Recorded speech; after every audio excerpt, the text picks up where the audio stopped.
नमस्कार BPL news में आपका स्वागत है। तो दोस्तों आज हो गया है 30 जुलाई, जो फटाफट ब्रेकिंग न्यूज़ निकल के आ रही है, एक एक करके जानना जरूरी है। तो दोस्तों आपको बता दें, पावर की घड़ी हो या लालू की लालटेन, यूपी में हाथ नहीं अखिलेश यादव का साथ पसंद है। जी हाँ, तमाम विपक्षी पार्टियों ने अखिलेश यादव के साथ लगाई मुहर। दूसरी बड़ी अपडेट निकल के आ रही है, यूपी चुनाव को लेकर बीजेपी ने दिल्ली में बनाई रणनीति, सांसदों को बताया मिशन 2022 के लिए क्या करना होगा। तीसरी बड़ी अपडेट निकल के आ रही है, मिशन 2022 यूपी भाजपाइयों ने वाराणसी से भरी हुंकार, भाजपा की रणनीति हुई तेज। इस बीच बड़ी खबर, किसानों को घेरने के लिए किसानों ने रणनीति बना दी है। राकेश टिकैत ने कहा, पश्चिमी यूपी की 136 सीटों में से एक भी सीटें नहीं लेने देंगे, बताई रणनीति। अगली अपडेट में बताएंगे। तो दोस्तों राकेश टिकैत, किसानों को लेकर धमकी दी है सरकार ने। जी हाँ, दरअसल लखनऊ में राकेश टिकैत आने की बात कही थी। भाजपा ने एक कार्टून जारी करके पलटवार किया है। योगी आदित्यनाथ के हाथों में किसान दिखाए गए हैं। तो सब कुछ खबरें जानेंगे। समाजवादी पार्टी का प्रबुद्ध सम्मेलन मंच सम्मेलन 5 को बलिया में मंगल पांडे की धरती पर जुटेंगे दिग्गजियां, ये भी आपको बताएंगे। इस बीच बड़ी खबर निकल के आ रही है, यूपी विधानसभा चुनाव, बीएसपी ने अपने पहले प्रत्याशी का किया ऐलान। तो सब कुछ खबरें एक एक करके आपको जानना बेहद जरूरी है।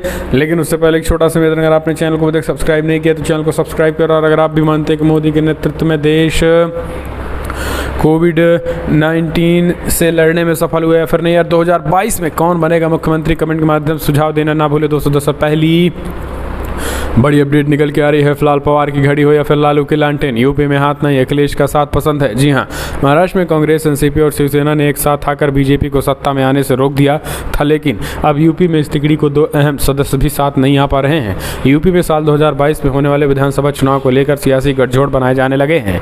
कांग्रेस अध्यक्ष सोनिया गांधी की अगुवाई और यूपीए के सहयोगी दलों को यूपी में कांग्रेस का हाथ नहीं बल्कि अखिलेश यादव का साथ पसंद आ रहा है। शरद पवार की राष्ट्रवादी कांग्रेस पार्टी एनसीपी को लेकर लालू प्रसाद यादव की राष्ट्रीय जनता दल आरजेडी ने यूपी में अगले साल होने वाले विधानसभा चुनाव में समाजवादी पार्टी के साथ मिलकर लड़ने का फैसला कर दिया है और ये दोनों ही दल कांग्रेस के सहयोगी हैं।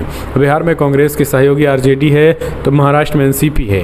ऐसे में इन दोनों दलों का सपा के साथ जाना कांग्रेस के लिए बड़ा झटका माना जा रहा है। मंगलवार को लखनऊ में एनसीपी के महासचिव के शर्मा और प्रदेश अध्यक्ष उमाशंकर यादव ने प्रेस कॉन्फ्रेंस करके कहा है कि यूपी में सपा के साथ मिलकर हम चुनाव लड़ेंगे। इस बाबत सपा प्रमुख अखिलेश यादव से भी बातचीत हो गई है और वो केवल सीटों का चयन होना है। उन्होंने कहा है कि फिलहाल इसके लिए एनसीपी प्रमुख शरद पवार को हरी झंडी मिल चुकी है और हमें सपा के साथ मिलकर चुनाव लड़ेंगे।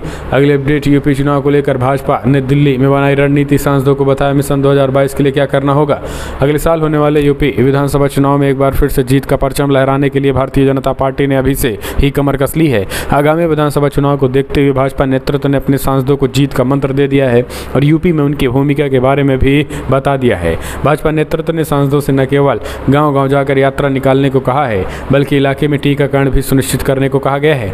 दिल्ली कॉन्स्टिट्यूशनल क्लब में 2 दिवसीय बैठक के पहले दिन ही भाजपा ने यूपी के सांसदों को समय पर कोरोना टीकाकरण अभियान पूरा करने और महामारी की तीसरी लहर को नियंत्रित करने के उपाय पर को भी कहा है। उन्नाव से भाजपा सांसद और यूपी के पार्टी महासचिव सुब्रत पाठक ने कहा है कि पार्टी नेतृत्व ने उन्हें कोरोना रोगियों के इलाज में मदद करने के लिए हर गांव में एक पुरुष और महिला प्रशिक्षित स्वास्थ्य सेवा स्वयंसेवक नियुक्त करने के लिए कहा गया था और उन्होंने कहा है कि आज की बैठक में हमारे संगठन के आगामी चुनाव और कार्यक्रमों में भी सभी सांसदों की भूमिका रही।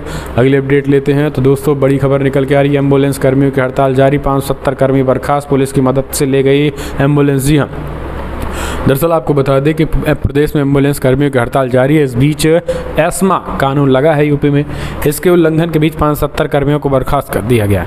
पुलिस की मदद से कर्मियों से एम्बुलेंस लेकर दूसरे चालकों को सौंप दिया गया। एम्बुलेंस सेवा देने वाले कंपनी का दावा है कि मरीजों को सुविधा उपलब्ध कराई जा रही है। 2 दिन से चल रही एम्बुलेंस कर्मियों की हड़ताल के बाद बुधवार को सख्त कदम उठाए गए हैं। विभिन्न जिलों में पुलिस और प्रशासन की मदद से एम्बुलेंस कर्मियों से एम्बुलेंस वापस ले ली गए हैं। दूसरे दलों के चालकों को सौंपी गई। जीवीके EMRI के सीनियर वाइस प्रेसिडेंट DVS के रेड्डी ने कहा है कि लोगों की जिंदगी बचाने के लिए एम्बुलेंस सेवा से किसी तरीके की बाधा डालने वालों के खिलाफ सख्त कार्रवाई की जाएगी। करीब 570 को बर्खास्त किया जा चुका है। हम चलते हैं, अगली अपडेट लेते हैं। तो दोस्तों समाजवादी पार्टी का प्रबुद्ध सम्मेलन 5 को बलिया में मंगल पांडे की धरती पर जुटेंगे दिग्गज। यूपी में 2022 के विधानसभा चुनाव को लेकर बेहद सक्रिय हो चुके राजनीतिक दल अब 13% ब्राह्मणों को अपने पाले में लाने के सम्मेलन करने में जुट गए हैं। बहुजन समाज पार्टी ने 23 जुलाई को अयोध्या में अभियान शुरू कर दिया है और अब बारी समाजवादी पार्टी की है। समाजवादी पार्टी ब्राह्मणों को अपने पाले में लाने के लिए कई जिलों में प्रबुद्ध सम्मेलन करने जा रही है। समाजवादी पार्टी के राष्ट्रीय अध्यक्ष अखिलेश यादव ने इसकी जिम्मेदारी पूर्व विधानसभा अध्यक्ष माता प्रसाद पांडे, पूर्व कैबिनेट मंत्री मनोज पांडे, अभिषेक मिश्र तथा पूर्व विधायक सनातन पांडे व संतोष पांडे को दे दी है। इसी क्रम में समाजवादी पार्टी 5 अगस्त को बलिया से प्रबुद्ध सम्मेलन की शुरुआत करेगी। यूपी में 2022 में होने वाले विधानसभा चुनाव को लेकर राजनीतिक दल अब जातियों में अपने पक्ष के लिए डोरे डालने लगे हैं।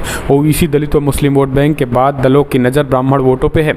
भाजपा ने कांग्रेस के नेता जितिन प्रसाद को पार्टी में शामिल किया तो बहुजन समाज पार्टी ने ब्राह्मणों को फोकस में रखकर अयोध्या में प्रबुद्ध सम्मेलन का आयोजन किया। इसके बाद अब समाजवादी पार्टी में भी इसकी तेजी दिखाई है। लखनऊ में समाजवादी पार्टी के राष्ट्रीय अध्यक्ष के साथ पार्टी के 5 बड़े नेताओं ने बीते दिनों मंथन किया था। अब समाजवादी पार्टी 5 अगस्त को मंगल पांडे की धरती माने जाने वाले बलिया से प्रबुद्ध सम्मेलन की शुरुआत करेगी। सूबे में जातीय सम्मेलन पर रोक के कारण समाजवादी पार्टी भी इसको नया नाम दे दिया है। समाजवादी पार्टी ने साथ ही तय कर दिया है कि पार्टी जहां भी ब्राह्मणों के साथ कोई अत्याचार होगा वहां पर समाजवादी पार्टी के नेताओं का प्रतिनिधिमंडल जाकर उनके पक्ष में खड़ा होगा और ये लोग ब्राह्मण समाज के उत्पीड़न पर पार्टी की कार्य योजना तैयार करेंगे। और इस बैठक में यूपी के ब्राह्मणों के उत्पीड़न पर अखिलेश यादव ने चिंता जताई और इसके बाद पार्टी ने 5 ब्राह्मण नेताओं की कमेटी बना दी है। तो ये बड़ी अपडेट निकल के आ रही है। अगली खबर भी ले लेते हैं। तो दोस्तों, यूपी में भारतीय जनता पार्टी ने एक तरीके से विरोध किया है। जी हाँ, दरअसल बीजेपी ने किसानों का मजाक उड़ाया है।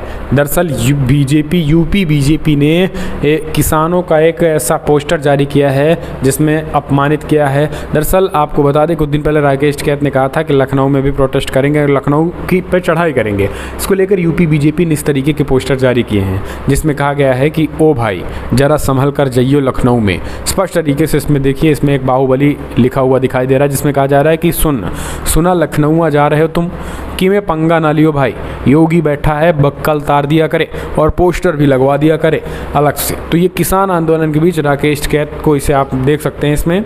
और फिर जी ऊपर दिखा है, ऊपर वाला आप सीन देखेंगे तो इसमें योगी आदित्यनाथ किसानों के बालों को यानी सर घसीटते नजर आ रहे हैं इस तरीके से। और इसी को लेकर कांग्रेस पार्टी ने इसे एक तरीके से किसानों का अपमान बताया है। कांग्रेस पार्टी के महासचिव श्रीनिवास बीबी ने लिखा है कि फिलहाल भाजपा का किसानों के नाम संदेश बाल पकड़कर घसीटा जाएगा। ये किसानों का अपमान यूपी कांग्रेस ने भी बताया है। अगली अपडेट लेते हैं। यूपी विधानसभा चुनाव से पहले बीएसपी ने अपने पहले प्रत्याशी का किया ऐलान। जी हाँ, दरअसल आपको बता दें कि यूपी में चुनावी बिगुल बज चुका है और सभी दल अपनी अपनी गोटी बिछाने में लगे हुए हैं। इसी बीच बहुजन समाज पार्टी ने यूपी में पहले प्रत्याशी की घोषणा करते हुए रमेश यादव को विठोर से उम्मीदवार बना दिया है। बीएसपी ने अब सबसे पहले प्रत्याशी की घोषणा कानपुर के विठोर विधानसभा से की है। पार्टी ने इसके लिए बाकायदा एक कार्यक्रम आयोजित कर कार्यकर्ताओं में जोश भरने का काम किया है। सेक्टर प्रभारी नौशाद अली और भीमराव अम्बेडकर की उपस्थिति में रमेश यादव को विधानसभा का प्रत्याशी घोषित किया गया है। वहीं सोशल इंजीनियरिंग के हिट फॉर्मूले से सत्ता के शीर्ष पर पहुंच चुकी बसपा जातीय संतुलन साधने में लगी है। सूत्र बताते हैं कि बसपा में 5 और सीटों को जल्द घोषित कर दिया जाएगा। पार्टी में पहले चरण में ब्राह्मण, मुस्लिम, यादव और SC/ST चेहरे सामने आए हैं। पार्टी सूत्रों की माने तो जल्द ही कानपुर देहात की विधानसभा भेगनीपुर में मुस्लिम प्रत्याशी के रूप में जुनैद पहलवान को उतारा जाएगा। अगली अपडेट, यूपी के बिजली उपभोक्ताओं को आयोग ने दी बड़ी राहत। जाने मुस्लिम दरों को लेकर क्या हुआ फैसला। दरअसल आपको बता दें कि यूपी विद्युत नियामक आयोग में लगातार दूसरे राज्य में के बिजली उपभोक्ताओं के हक में फैसला सुनाया गया। विभिन्न श्रेणियों के उपभोक्ताओं को बिजली दरों में कोई इजाफा नहीं होगा। बिजली कंपनियों के स्लैब परिवर्तन और रेगुलेटरी एसेट के प्रस्ताव को आयोग ने खारिज कर दिया। बिजली कंपनियों के द्वारा प्रस्ताव सालाना में खर्चे 9938 करोड़ यानी लगभग 1000 करोड़ रुपए की कटौती 10,000 करोड़ रुपए की कटौती की गई। नियामक आयोग के चेयरमैन RP सिंह, सदस्य VK श्रीवास्तव, KK शर्मा ने चक्र सुनवाई के बाद गुरुवार को बिजली कंपनियों द्वारा 2021 और 22 के लिए दाखिल वार्षिक राजस्व आवश्यकता के साथ ही स्लैब परिवर्तन और रेगुलेटरी एसेट पर अपना फैसला सुनाया। आयोग ने अपने फैसले में स्पष्ट कर दिया है कि बिजली दरों में कोई बदलाव नहीं किया जाएगा। वर्तमान दरें ही लागू रहेंगी। किसानों के ट्यूबवेल कनेक्शन पर मीटर लगवाने के प्रस्ताव को आयोग ने माना, लेकिन इन कनेक्शंस पर किसानों से अनमीटर टैरिफ 170 रुपये प्रति हाई पावर के पुराने दर भी वसूले जा सकेंगे। अगली अपडेट, मायावती की मांग, पेगासस मामले का संज्ञान ले सुप्रीम कोर्ट, अपनी निगरानी में कराएगी जांच। दरअसल आपको बता दें, बहुजन समाज पार्टी के अध्यक्ष मायावती की मांग है कि पेगासस जासूसी कांड की जांच की जाए और सच्चाई को सामने लाया जाए। मायावती ने गुरुवार को ट्वीट करके कहा है कि मानसून सत्र कई कारणों की वजह से नहीं चल पा रहा है, इसी वजह से देश को भारी नुकसान हो रहा है। पेगासस का मुद्दा भी गर्म हो गया है, फिर भी केंद्र सरकार इस मामले की जांच कराने को तैयार नहीं है। मायावती ने ट्वीट किया है, संसदों का साल, मानसून सत्र, देश जनहित और किसानों आदि के अति जरूरी मुद्दों पर सरकार व विपक्ष के बीच अविश्वास व भारी टकराव के कारण ये सत्र सही से चल नहीं पा रहा है। पेगासस जासूसी कांड भी काफ़ी गर्मा गया है, फिर भी केंद्र इस मुद्दे की जांच कराने को तैयार नहीं है, देश चिंतित है। इस तरीके से उन्होंने बड़ी बातें कही। अगली अपडेट, दिल्ली में सपा मुखिया अखिलेश यादव ने ली मुरादाबाद के सपा नेताओं की क्लास, जिला अध्यक्ष की बहाली का कोई फैसला नहीं। जी हाँ, जिला पंचायत अध्यक्ष और ब्लॉक प्रमुखों के चुनाव के दौरान फजीहत होने के बाद समाजवादी पार्टी के नेताओं की आपसी खींचतान कम नहीं हुई। इस बीच आपको बता दें कि अखिलेश यादव अभी भी आक्रामक मोड में, और उन जिला अध्यक्षों पर कार्रवाई हुई है, उन पर कार्रवाई ही हो रहेगी और उन पर किसी भी तरीके से कोई ढिलाई नहीं बरती जाएगी। ये सबसे बड़ी बात है कि जो अभी तक ढिलाई बरती जाने की बात होती थी, लेकिन अब कोई ढिलाई नहीं बरती जाएगी। जिला पंचायत अध्यक्ष और ब्लॉक प्रमुखों के चुनाव के दौरान फजीहत होने के बाद समाजवादी पार्टी के नेताओं की आपसी खींचतान कम नहीं हो रही है। कोई नेता, आपको बता दें कि इसमें समाजवादी पार्टी ने कहा है कि अखिलेश यादव ने कहा है कि ऐसे नेताओं पर एक्शन अभी रहेगा।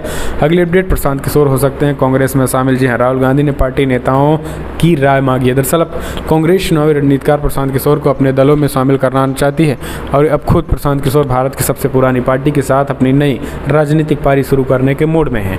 राहुल गांधी और प्रियंका गांधी के साथ मुलाकातों का एक और अहम बैठक के बाद सियासी गलियारों में प्रशांत किशोर के कांग्रेस में शामिल होने को लेकर अटकलों का बाजार गर्म है। बताया ये भी जा रहा है कि राहुल गांधी ने एक बैठक कर प्रशांत किशोर को कांग्रेस में शामिल करने के लिए पार्टी नेताओं से राय मांगी है। कांग्रेस के हलकों में इसकी फुसफुसाहट तेज हो गई है, मगर न तो पार्टी और न ही प्रशांत किशोर ऑन रिकॉर्ड कुछ कह रहे हैं। नाम न छापने की शर्त पर इस मामले में जुड़े 3 लोगों ने कहा है कि इन मुद्दों पर 22 जुलाई को राहुल गांधी की अध्यक्षता में हुई एक बैठक में चर्चा की गई थी और इसमें AK एंटनी, मल्लिकार्जुन खड़गे, KC वेणुगोपाल, कमलनाथ और अंबिका सोनी सहित पार्टी के लगभग आधा दर्जन से अधिक प्रमुख नेताओं ने भाग लिया था। तो ये बड़ी अपडेट। हम चलते हैं, अगली खबर भी ले लेते हैं दोस्तों। फिर फिसला जुबान, विधायक सुरेंद्र सिंह ने अखिलेश यादव को औरंगजेब, ममता बनर्जी को लंकनी बता दिया। दरअसल आपको बता दें कि अपने बयानों को लेकर अक्सर चर्चा के केंद्र में रहने वाले बलिया के बैरिया विधायक सुरेंद्र सिंह एक बार फिर से सुर्खियों में हैं। बृहस्पतिवार को डाक बंगले में मीडिया से बातचीत करते हुए विधायक सुरेंद्र सिंह ने विपक्ष पर निशाना साधा। इस दौरान उन्होंने कहा है कि सपा के राष्ट्रीय अध्यक्ष औरंगजेब के पद चिन्हों पर चल रहे कांग्रेस के संरक्षक अध्यक्ष सोनिया गांधी, राहुल गांधी के पास भारतीय सभ्यता और संस्कृति का अभाव है। ममता बनर्जी के बारे में कहा है कि पश्चिम बंगाल में राजनीतिक लंकनी पैदा हो गई हैं, जो गुंडों और सरकारी तंत्र के सहयोग से फिर सत्ता पर काबिज होने में सफल हुई हैं, लेकिन लंकनी का विनाश करने वाली मोदी व योगी हैं और देश की जनता जागरूक हो चुकी है। इन्हें राम के रूप में मोदी और हनुमान के रूप में योगी मिल चुके हैं। हम चलते हैं, अगले अपडेट लेते हैं। तो दोस्तों, वाराणसी में अचानक तेज बढ़ाव से खलबली, घाट के किनारे कई मंदिर डूब चुके। पहाड़ों पर हुई बारिश का असर पश्चिमी यूपी के बाद अब पूर्वांचल में भी दिखाई देने लगा है। वाराणसी में गंगा जलस्तर तेज बढ़ाव दर्ज हो रहा है। वाराणसी में गंगा का जलस्तर 24 घंटे में ही करीब 1 मीटर से ज़्यादा बढ़ गया है। इसमें घाट किनारे के कई मंदिरों में पानी घुस गया है। कुछ मंदिर यूपी में डूब चुके हैं। गंगा में तेज बढ़ाव से तटवर्ती इलाकों में खलबली की स्थिति है। गंगा के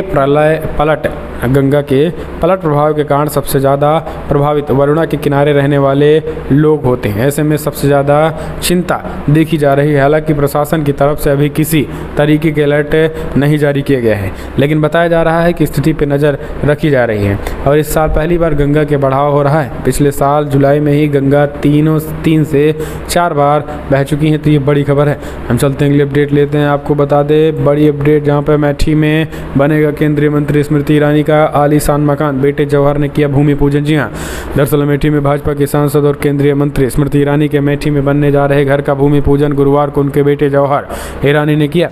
स्मृति की प्रतिनिधि विजय गुप्ता ने बताया है कि क्षेत्रीय सांसद ने वर्ष 2019 के लोकसभा चुनाव के दौरान जनता से वादा किया था और वो अमेठी में अपना घर बनाएंगे। उसी वादे को पूरा करने की कवायद के तहत स्मृति के पुत्र जौहर ईरानी ने मकान निर्माण के लिए भूमि पूजन किया था। इसी मौके पर जिला पंचायत अध्यक्ष राजेश अग्रहरी और भाजपा जिला अध्यक्ष दुर्गेश त्रिपाठी भी मौजूद रहे।